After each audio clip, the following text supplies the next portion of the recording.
지난주에 설교 제목이 다시 수치를 당하지 말자였습니다. 수치를 당하지 않으려면은 지금하고는 다른 모습으로 변화돼야 되겠죠. 지금보다는 좀 더 나은 모습으로 또 발전해야 되겠죠. 그것을 우리 교회에서는 새롭게 되어지는 교회, 그렇게 표현을 하고 있는 것입니다. 사실 우리는 더 발전하고 싶고 더 좋아지고 싶고 더 나아지고 싶은 마음이 있습니다.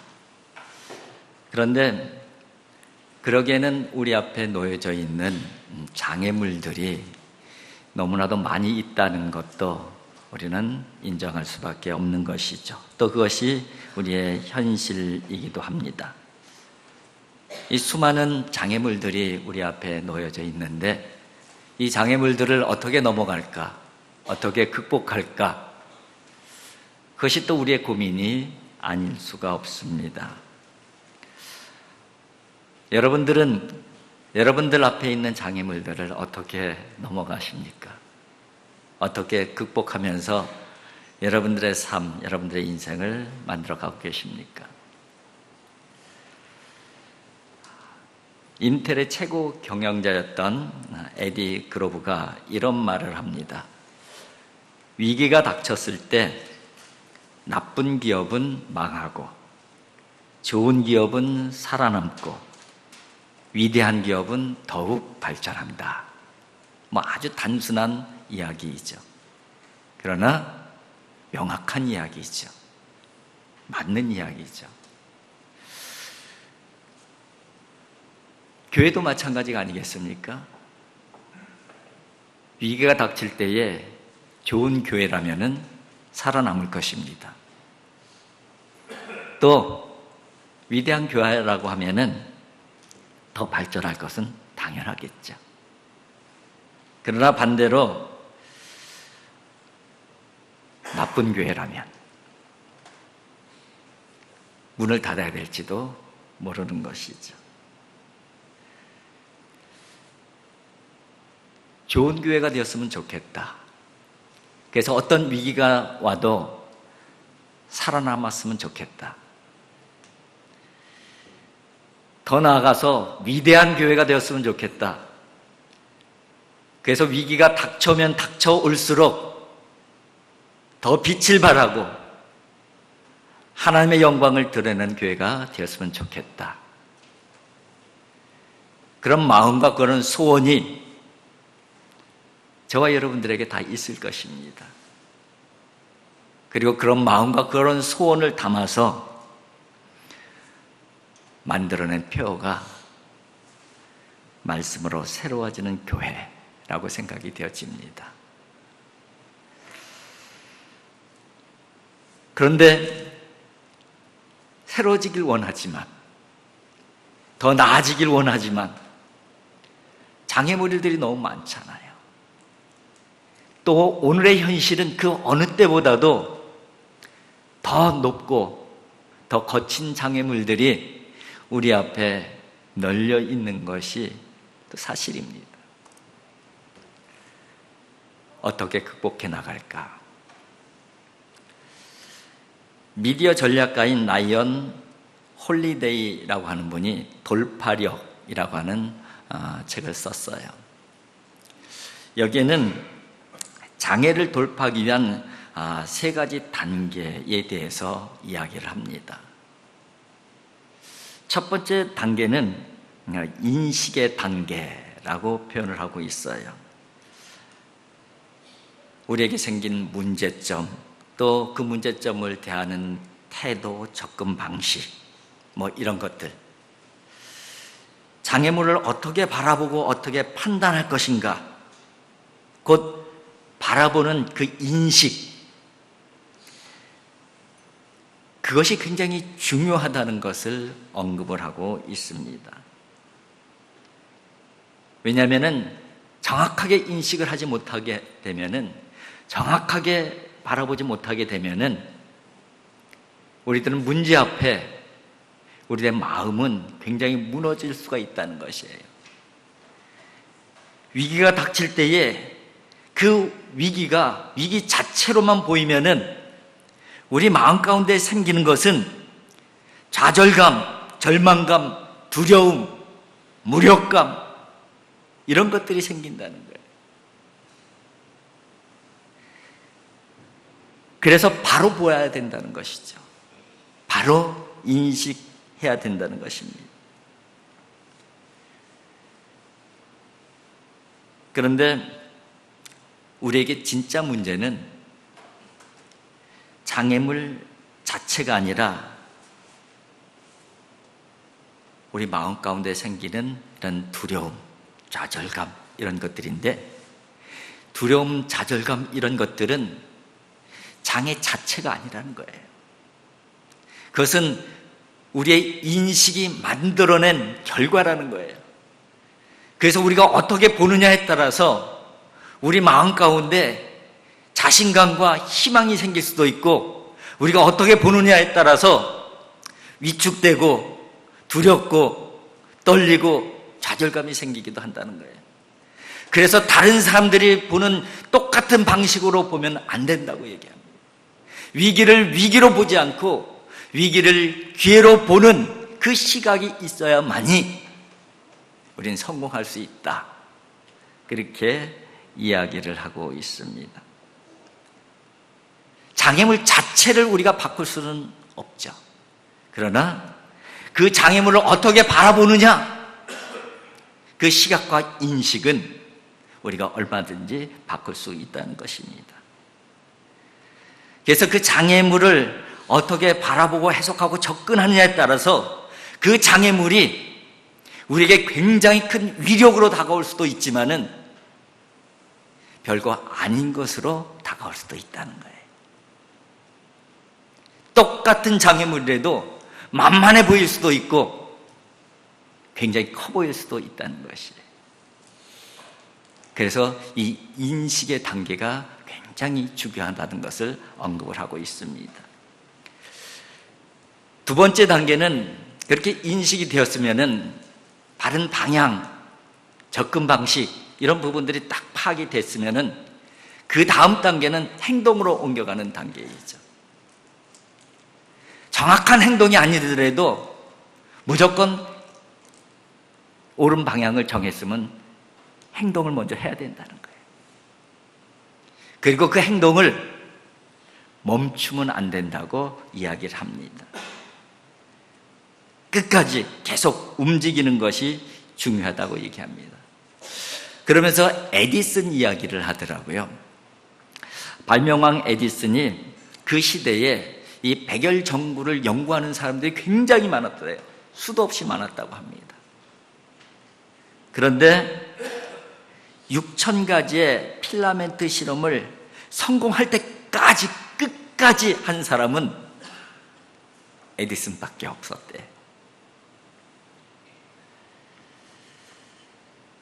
성공시키기 위해서 한 발 한 발 포기하지 아니하고 끝까지 나가는 사람이 바로 에디슨이고, 그 사람이야말로 성공했다, 그렇게 얘기를 하는 것이죠. 그래서 성공하는 사람의 특징을 얘기하는데 두 가지 특징을 얘기해요. 하나는 신중하지만 과감하게 행동으로 옮기는 특징이 있다. 신중하지만 과감하게 행동으로 옮기는 특징, 그리고 결과보다 과정에 집중하는 특징이 있다. 여러분, 신중하지만 과감하게 행동하는 것이 성공하는 사람의 특징이래요.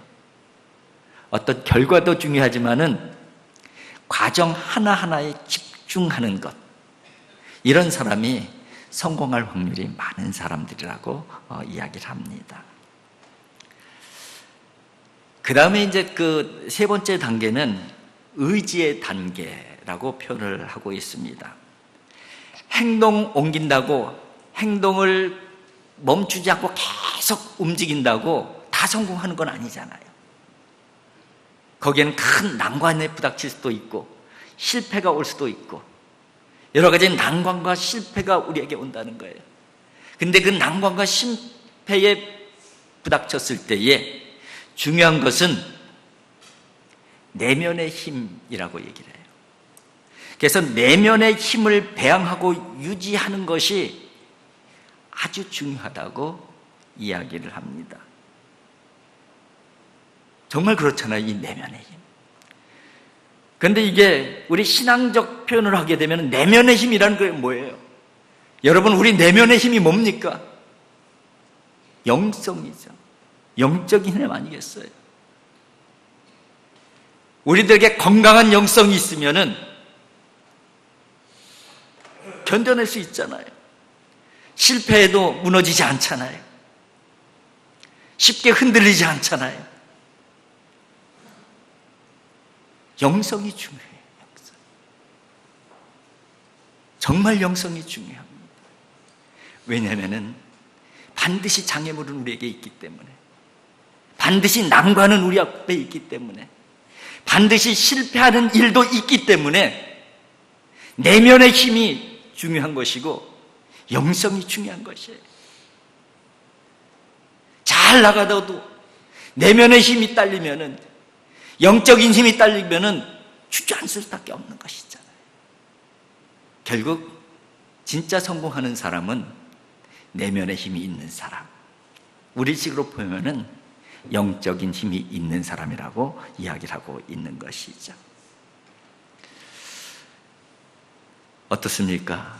그럴듯합니까? 그래서 그 책의 제목을 뭐라고 졌어요? 돌파력. 돌파력이 바로 이 세 가지를 그래서 얘기하고 있는 것이에요. 이 세 가지가 있으면은 돌파할 수 있다는 거예요. 어떤 난관도 돌파할 수가 있다는 거예요. 여러분, 우리 앞에 많은 난관들, 많은 장애물들이 놓여 있습니다. 그리고 우리가 예상치 못하는 그런 난관들도 우리에게 다가올 거예요. 그러나 우리는 돌파해야 돼요. 돌파할 수 있습니다. 믿음의 사람들이기 때문에 그래요. 내면의 힘이 있기 때문에 그래요. 영적인 힘이 있기 때문에 그래요. 그 힘으로 넘어가고 극복하고 이겨내고 성공하는 하나님의 백성들이 되어질 수 있기를 주님의 이름으로 축복을 드립니다. 이제 느헤미야서를 보게 되면 그 부분을 아주 잘 설명하고 있어요. 느헤미야가 성벽 재건하려고 하는 그런 생각을 가지고선 시작을 하는 거잖아요. 그런데 그 느헤미야에게 앞에 다가온 장애물들이 있어요. 그 첫 번째 장애물이 뭐냐면은 페르시아의 왕인 아닥사스다 왕이에요. 지난주에 말씀을 드렸잖아요. 내가 예루살렘에 가서 성벽을 재건하리라, 그 마음을 가졌지만은 시작을 못하고 있어요. 왜냐하면 왕이라는 난관이 딱 버티고 있는 거예요. 왕의 마음이 돌이켜야 돼요. 왕이 허락해야 돼요. 그래야지 행동에 옮길 수가 있는 거예요. 그래야지 출발할 수가 있는 것이죠. 그래야지 예루살렘으로 나갈 수가 있는 거예요. 그런데 지금 나가질 못하는 거예요. 누구 때문에? 왕 때문에. 그런데 어떻게 극복합니까? 하나님의 선하신 손이 도우사, 그렇게 고백을 하고 있어요. 하나님의 선하신 손이 도우셨다는 거예요. 그래서 왕의 마음을 녹여내린 것이죠. 왕에게 은혜 베풀 마음을 허락하신 거예요. 하나님께서 하신 것이. 그래서 출발할 수가 있었어요. 그래서 행동에 옮길 수가 있었어요. 그래서 예루살렘으로 올라올 수가 있었던 것이죠. 이제 다 된 것 같아요. 예루살렘 올라오니까. 근데 다 된 게 아니잖아요. 더 큰 난관들이 기다리고 있었어요. 두 가지 난관이 기다리고 있었는데, 장애물이 기다리고 있었는데, 그 첫 번째는 외부적인 난관이에요. 대적들이 있었어요. 예루살렘 성벽이 재건되는 것을 싫어하는 사람들이 있었다는 거예요. 주변에 이방 족속들이 있죠. 예루살렘 성벽이 재건되어서 이스라엘이 예전의 영광을 되찾고 예전의 힘을 되찾으면은 위협을 당하는 그 사람들, 그 이방 족속들이 방해를 하는 거예요. 대표전석의 산발락, 도비아, 이런 사람들이 아주 기를 쓰고 방해를 하잖아요. 그것이 바로 또 하나 예루살렘에 돌아왔을 때에 앞에 놓여진 난관, 장애물이었어요. 오늘은 그것을 어떻게 느헤미야가 극복해 나가는가 하는 부분들을 같이 말씀을 나누려고 해요. 그 다음에 두 번째 난관은 내부적인 문제가 생긴 거예요. 안에서 문제가 생긴 것이죠. 이스라엘 백성들이 삶의 자리가 참 힘들었잖아요. 근데 성벽 재건을 시작하면서 더 힘들어진 거예요. 그러니까 뭐가 나와요? 불평이 나오기 시작하는 거예요. 원망이 나오기 시작하는 거예요. 그것이 바로 내부적으로 생긴 첫 번째 문제였어요. 그리고 그 문제를 해결하니까 마지막 남은 숙제가 뭐였었냐면은 이스라엘 백성들 안에 있는 죄의 문제였어요. 아직까지 죄의 문제를 하나님 앞에서 해결하지 않은 거예요. 그래서 마지막에 이 죄의 문제를 해결함으로 말미암아 바로 예루살렘 성벽 재건의 역사를 온전하게 이뤄가는 것이죠. 마지막 이 죄의 문제를 해결하지 못하면은 예루살렘 성벽을 재건해도 사실은 의미가 없었던 거예요. 예루살렘 성벽을 재건하는 이유는 하나님의 백성으로서 재건을 위해서 예루살렘 성벽을 재건하는 것인데, 성벽만 딱 재건해놓고 이스라엘 백성들이 하나님 앞에서 범죄한 모습을 그대로 있다고 하면은 그것이 무슨 소용이 있겠어요? 그런데 그 마지막 죄의 문제도 해결해요. 그 난관을 넘어가요. 그게 바로 느헤미야서인 것이죠. 그래서 우리가 새롭게 되자 했을 때에 모델로 삼은 것이, 그래서 느헤미야를 모델로 삼은 것이고 느헤미야서를 모델로 삼은 것이죠. 이제 오늘은 외부의 적, 대적에 대한 문제를 어떻게 해결하고 있는가, 그 부분에 대해서 말씀을 드릴 텐데 두 가지의 그 부분으로 다가옵니다. 하나는 조롱, 비웃음, 그리고 두 번째는 지도자 느헤미야를 직접 살해하려고 공격하는 것. 이 두 가지 방법으로 이 대적들이 공격을 해와요. 먼저 오늘 본문 말씀 1절부터 3절을 한번 같이 읽어봤으면 좋겠습니다. 1절부터 3절입니다. 시작. 산발랏이 우리가 성을 건축한다 함을 듣고 크게 분노하여 유다 사람들을 비웃으며 자기 형제들과 사마리아 군대 앞에서 일하는다. 이 미약한 유다 사람들이 하는 일이 무엇인가? 스스로 견고하게 하려는가? 제사를 드리려는가? 하루의 일을 마치려는가?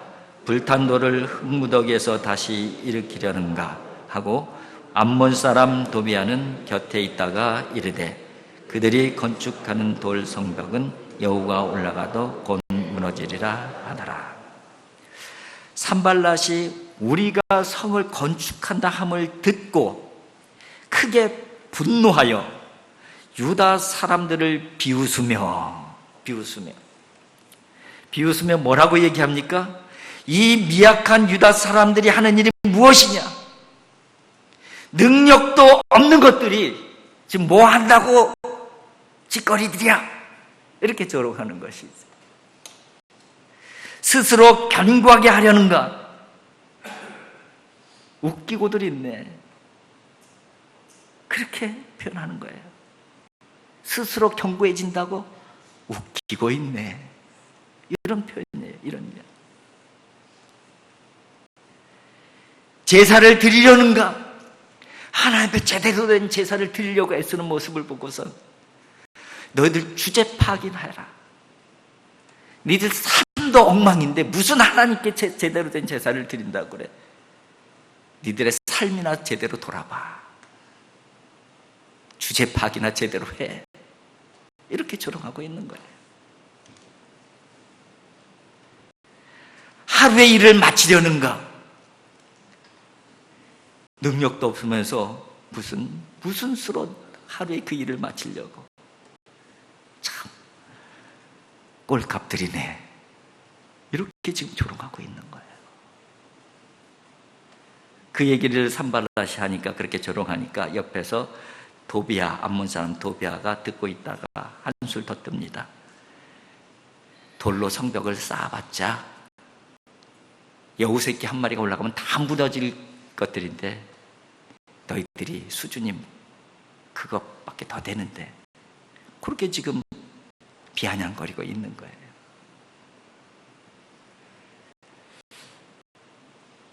그 조롱을 듣자마자 느헤미야가 바로 어떤 행동을 하는지 한번 보세요. 4절, 같이 한번 4절만 읽겠습니다.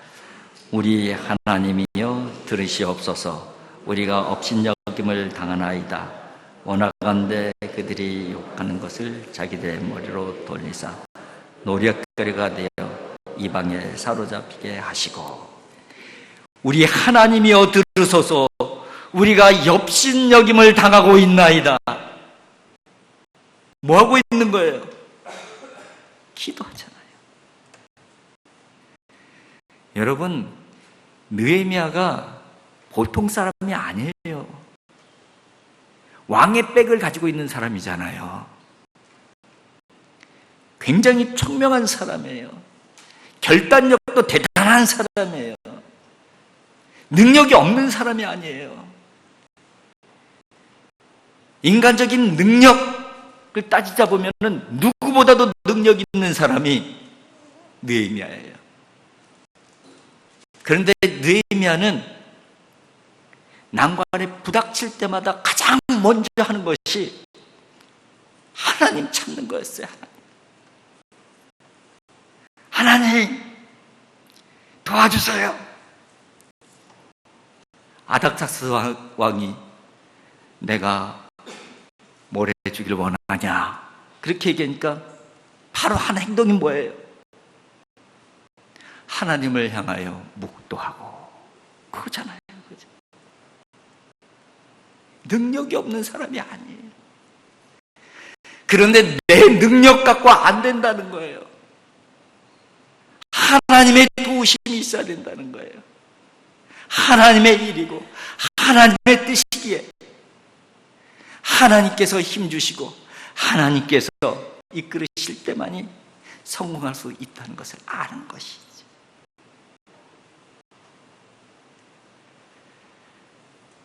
우리는 세상 사람들이 조롱하면 위축이 되어질 수가 있습니다. 마음이 무너지기도 하고, 특히 악한 사람들에 의해서 농간을 당하면 마음이 상하죠. 좌절되죠. 절망스럽죠. 어쩌면은 이스라엘 백성들이 그런 상황이에요. 너희들 능력도 없는 것들이 주제 파악 못하고 뭘 한다고 그러느냐, 이렇게 막 비웃고 있는 거잖아요. 느헤미야는 하나님 들으시옵소서.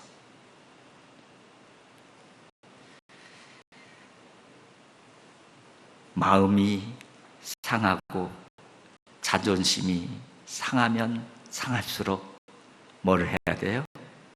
기도해야 돼. 상하면 상할수록 그냥 내가 할 수 있는 일 그냥 하면 되는 거예요.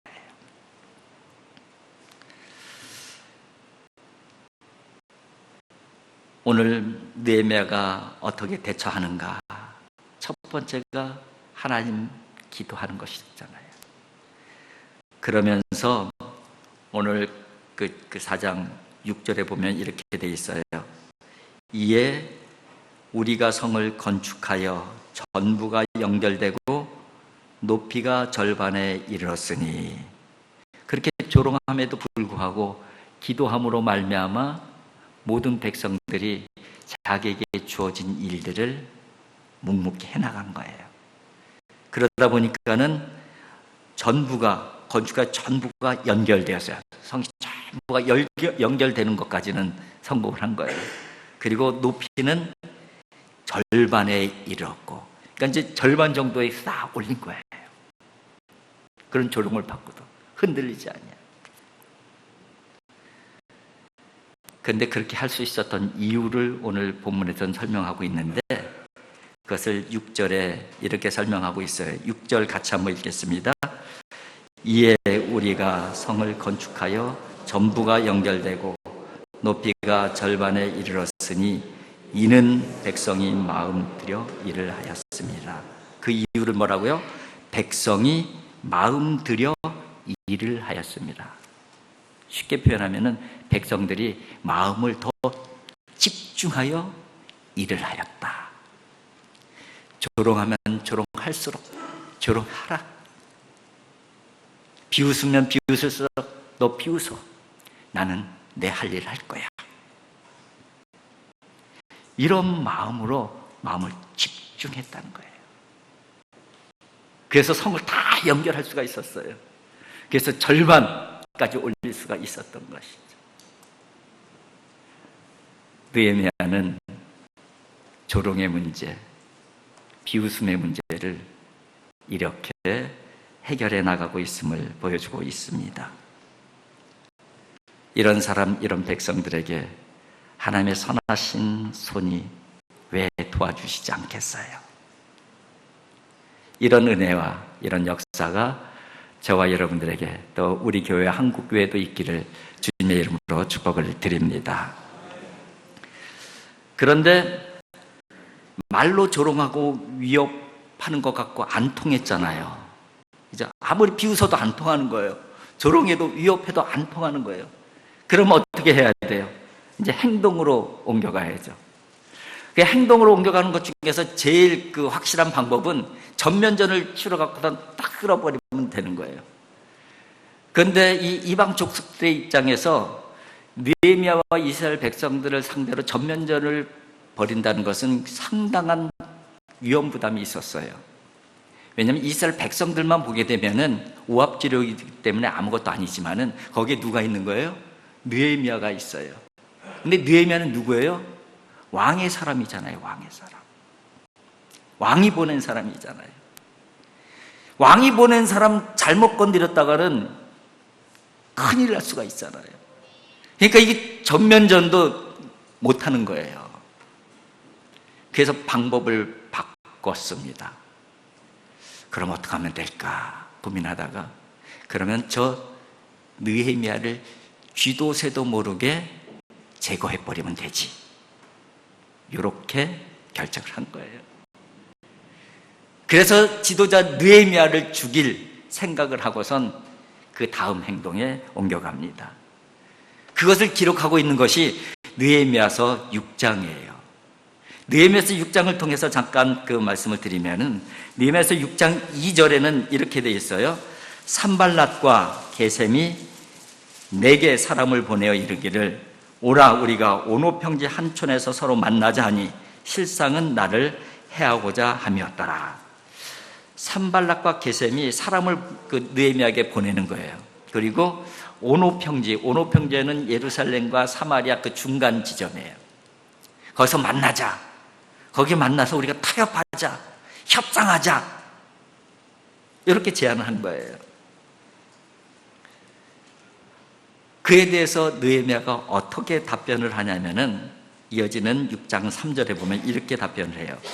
내가 곧 그들에게 사자를 보내어 이르기를, 내가 이제 큰 역사를 하니 내려가지 못하겠노라.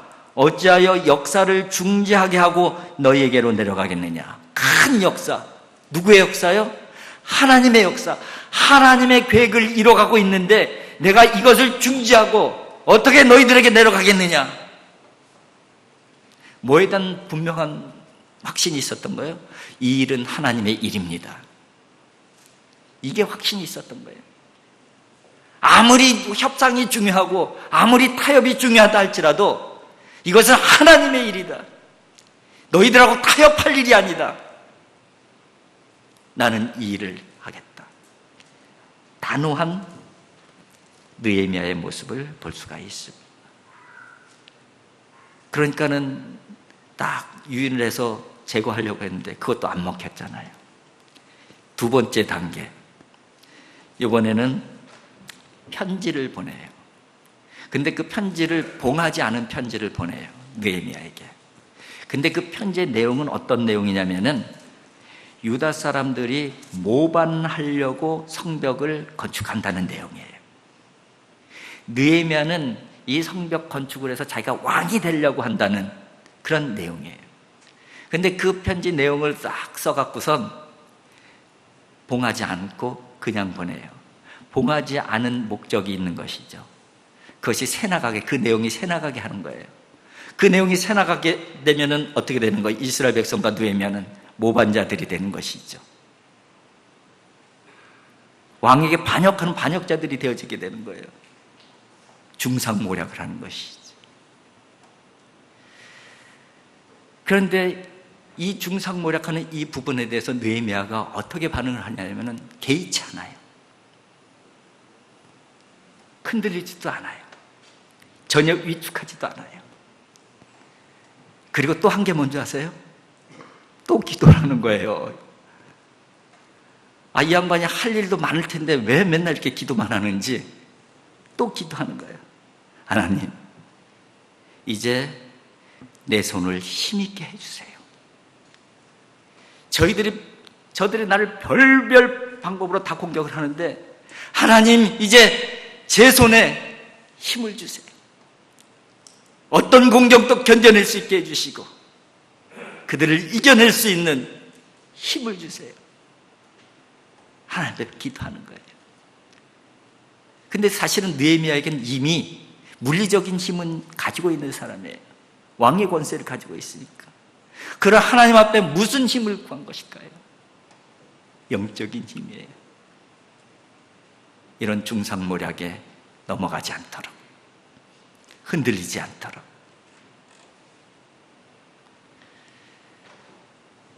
여러분, 우리가 선한 일을 하다 보면은, 주님의 일을 하다 보면은 이런 일, 저런 일이 있을 수도 있고, 또 이런 일, 저런 일 가운데 오해를 살 수도 있고, 또 모함을 당할 수도 있고, 그런 일들이 많이 있잖아요. 그럴 때 어떻게 이 문제를 해결하고 극복해 갈 것인가? 느헤미야는 어떻게 해결했냐면요, 거기에 위축되지 않았다는 거예요. 그리고 하나님 앞에, 하나님, 이겨낼 수 있는 힘 주세요. 견뎌낼 수 있는 힘 주세요. 그러면서 꿋꿋하게 자기 할 일 한 거예요. 특별한 방법이 아니에요. 그냥 기도한 거예요. 하나님 도와주세요. 우리는 이 느헤미야서를 통해서 뭐 특별한 방법이 없는가? 그런 마음으로 저도 열심히 읽어봤는데 특별한 방법이 없고 계속 기도하는 거예요. 문제 생길 때마다 하나님 찾는 거예요. 그러니까 또 하나님께서 도우셨고선 그 중상모략에 넘어가지 않아요. 또 이 대적들이 있다가 안 되겠다. 이번에는 어떻게 해요? 그 스마야라고 하는 거짓 선지자를 돈으로 매수를 합니다. 그리고 매수해 갖고선 느헤미야가 성전 안으로 도망가게 만들어요. 그래서 스마야가 느헤미야를 찾아와 갖고선 저들이 당신을 죽이려고 쳐들어올지 모릅니다. 그러니까는 저 성전 안에 들어가서 숨으십시오. 도피하십시오. 그런데 느헤미야가 그 부분을 거절을 해요. 왜 거절을 하는지 한번 같이 살펴보겠습니다. 제가 한번 읽어드릴게요. 6장 11절인데 표준 서번역으로 제가 읽어드릴게요. 그러면 쉽게 더 이해가 되기 때문에 이렇게 대답을 해요. 나는 대답하였다. 나 같은 사람더러 도망이나 다니란 말이요? 나 같은 사람이 성소에 들어갔다가는 절대로 살아나올 수 없어. 나는 그렇게 못하겠어. 이렇게 답해요. 나는 그렇게 못합니다. 그렇게 단호하게 거절하는데 이유는 두 가지예요. 하나는 나 같은 사람 보고 도망 다니란 말이요. 나 같은 사람이 뭐예요? 지금 총독이잖아요. 이스라엘 백성들을 앞장서고 성벽 재건을 앞장서고 있는 내가 목숨 좀 위험이 있다고 도망가란 말입니까? 나 혼자 숨으란 말입니까? 난 그렇게 못해. 죽는 한이 있어도 내 백성들은 앞에서 죽지 나는 숨지 않을 거야. 지금 그러고 있는 거예요. 또 한 가지는 나 같은 사람이 성소에 들어갔다는 절대로 살아나올 수 없어. 여기서 나 같은 사람은 누구예요? 그 성소에는 누구만 들어갈 수 있는 거예요? 제사장만 들어갈 수 있는데 느헤미야는 제사장이 아니에요. 나 같은 사람이 거기 들어갔다는 죽는 것, 그것은 누구의 뜻이에요? 하나님의 뜻이잖아요. 내가 죽는 한이 있더라도 하나님의 뜻 거역하는 일을 하지 않겠다, 이 말이길랑요. 그렇게 거절하는 거예요. 신앙에 분명한 원칙이 있었던 거예요. 나는 지도자로서 도망가는 일을 하지 않는다. 이것이 첫 번째고, 두 번째는 하나님께서 원하시지 않는 것은 나는 절대 하지 않는다. 이 두 가지였어요. 우리에게 그런 믿음이 필요한 거예요. 지금 목에 당장 칼이 들어오더라도 나는 내 책임 다 하겠다, 그 말이길랑요. 지금 내 목에 칼이 들어오더라도 하나님께서 금하시고 하나님께서 원하시지 않는 것은 절대 하지 않는다, 이 신앙이 있는 거예요. 하나님께서 이 느헤미야를 어떻게 안 좋아하시고 어떻게 안 도와주실 수가 있겠어요? 그래서 하나님의 선한 손이 느헤미야가, 그리고 느헤미야가 이끄는 그 백성들에게 함께 하셔서 100년 동안 이루지 못한 그 엄청난 일을 단 52일에 끝을 내버린 거예요. 사람의 힘으로 할 수 있는 일이 아니었어요, 애당초부터. 그거를 알고 있었기에 느헤미야는 철저하게 하나님 앞에서 이 일을 감당했던 거예요. 기도함으로 이 일을 감당해 갔던 것입니다. 여러분, 우리 앞에도 많은 장애물들이 있어요. 또 공격들이 있을 수가 있습니다. 세상이 우리를 조롱하는 내용들도 있을 것이에요. 그러나 우리가 돌이켜봐야 될 것은 돌이켜봐야 되지만 그것 때문에 위축되거나 좌절되거나 믿음이 흔들려서는 안 된다는 거예요. 왜? 우리는 하나님의 백성이니까. 우리의 부족함이 있지만은 그래도 하나님의 백성이잖아요. 하나님께서 사랑하신 하나님의 자녀잖아요. 위축되지 마시기 바랍니다. 현실을 직시하고 그 대신에 방향을 정확하게 잡고 묵묵히 내가 할 일, 책임 감당하면 되는 거예요. 그리고 난관이 다가올 때마다 기도하면은 하나님께서 도와주시고, 하나님께서 도와주시면은 이기는 것이고 극복하는 것이고 세우는 것이고 완성하는 것이 아니겠습니까? 이 놀라운 느헤미야의 역사가 저와 여러분들의 역사, 우리 을지로교회의 역사, 한국교회의 역사가 되어질 수 있기를 주님의 이름으로 소원하며 축복을 드립니다. 기도하겠습니다. 사랑의 아버지 하나님, 감사합니다. 하나님, 저희들은 자격이 없고 저희들은 할 수가 없습니다. 하나님께서 하라 하시고 하나님께서 도와주시고 하나님께서 이끌어 주시면은 할 수 있습니다. 하나님 바라보게 해주시고 하나님께 무릎 꿇게